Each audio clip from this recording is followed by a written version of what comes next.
Hello, hello, hello. Welcome back to Type 1 Thursday. Very, very exciting to be back this week.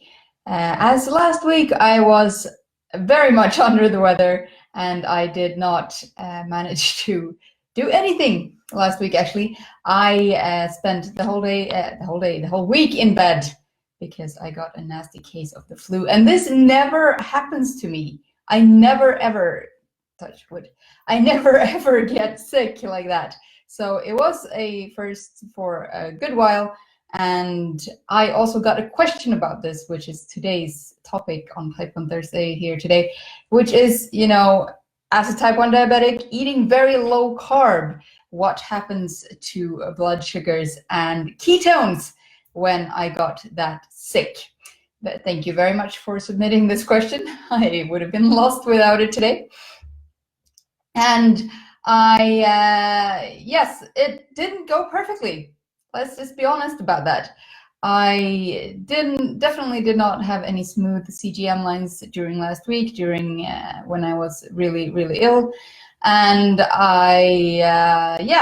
it's not an easy feat to try to get, especially as a Type 1 diabetic, but definitely also as a healthy, normal person, whatever you want to call it. So I just wanted to go through what I did and what happened to me and how I managed a little bit so that maybe it can help you if the flu gets you too. So I heard today actually that just in Switzerland, we have about 3 virus strains going around right now, which is insane because that's a lot. And especially if, they get together and have a party and you get multiple of them. But I think I just had one, but actually last Tuesday I was so ill that I thought I had pneumonia. I was 99% sure that I had pneumonia, and I went to the doctors to get an x-ray, especially to check that it wasn't pneumonia. Well, it wasn't, but I really felt that badly, and I really am not one of these people who just run to the doctor for whatever. There has to be legitimate cause for me to even visit a doctor's office. So I really felt like I had a proper case of pneumonia. So that's how bad I was last week. And I'm amazed at my body for turning something that I thought was pneumonia just a week and a bit ago to standing here. I was fine already last weekend again, and that is astonishing to me that my body managed to get turned around that well. And I would like to thank my wonderful gut bacteria, and I would like to think that I did a few things right, which I will get into a little bit later in this live. But first of all, I wanted to go through what happens to your blood sugar when you get ill, because it will go up. Inevitably, your blood sugar will go up, especially if you're a Type 1 diabetic, because you are, of course, a little bit more, I don't like to say it, but a little bit more sensitive towards infections that way. And so blood sugar goes up for sure. And what can you do against that? Well, you can actually just manage as well as you can. Up your basal as much as you dare to until you see an effect. I was on plus 200% though on my insulin pump of basal, and it barely budged from sort of 10, 11-ish, so around the 200s in milligram per deciliter. And that was, of course, scary, as I normally have quite good blood sugars, but it was good to know that it was the infection causing it and nothing that I ate, because I also fasted. I had such a sore throat and I was coughing so much that I couldn't eat anything for 4 days. I only had broths, tea, soups, and water for 4 days. And I think that also helped a little bit to turn it around a little bit quicker. So what do you first also work with your basal insulin, up that as much as you dare to. Also realize that your bolus is not going to, so your corrections or your mealtime insulin is not going to be as effective. That ratio will also go up, down, up. get worse, you will need more insulin. I did use over almost 50 units of insulin one of the days that when I was the sickest, and I haven't done that since eating high carb, I think. So it was quite bad. Yes, corrections will also be higher, and remember to hydrate, because both having influenza and using that much insulin, well, not for that reason, but having that high blood sugars will dehydrate your body. So think about a lot of hydration the whole time. Sip small sips, even if you have the worst throat ache in the world, as I did. Just sip small sips because your body will need it. Also consider adding electrolytes, because that could be something that could help you.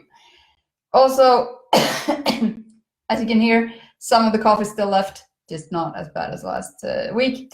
Normally, what happened to my ketones? Normally, my ketones are at least under 2.5 millimoles per liter.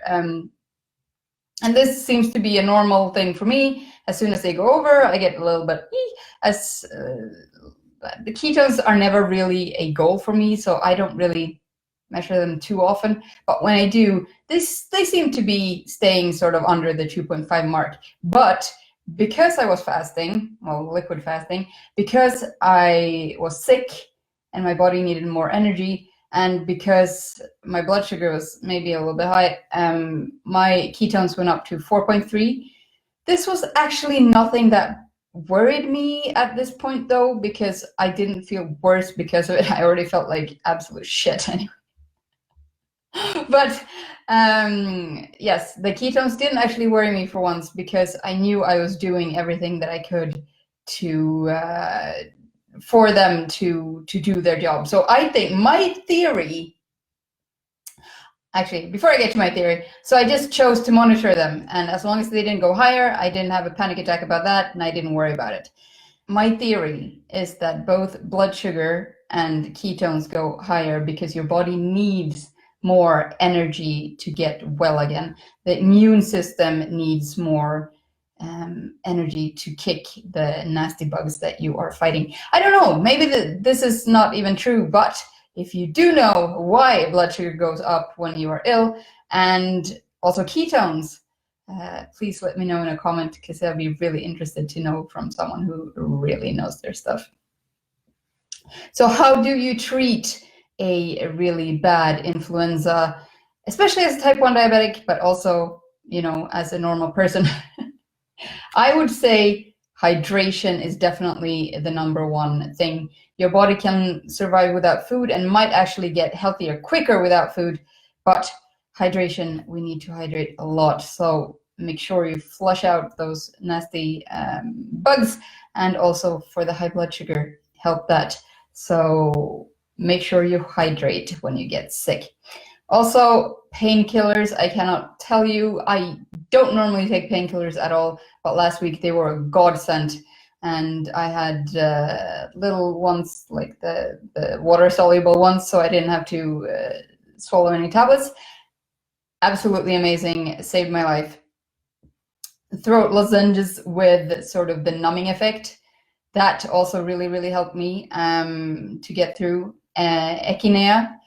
I have a specific one in a alcohol solution that really helps your immune system to kick into a higher gear. That really helped me. And my beautiful beloved throat coat tea, which I love when I am sick, because it really feels like your throat gets a coat, and it's beautiful. And also CBD oil, because it is anti-inflammatory, and it can really help with all the mucousy stuff going on, you know, in your face. So that's what happened to me last week. I got sick, blood sugar up, ketones up, but I was not worried, because I knew my body was just doing its job in trying to make me healthier. How do you react with your blood sugars when you get sick? Please let me know in a comment somewhere on the interwebs, and I'll be happy to chat with you there.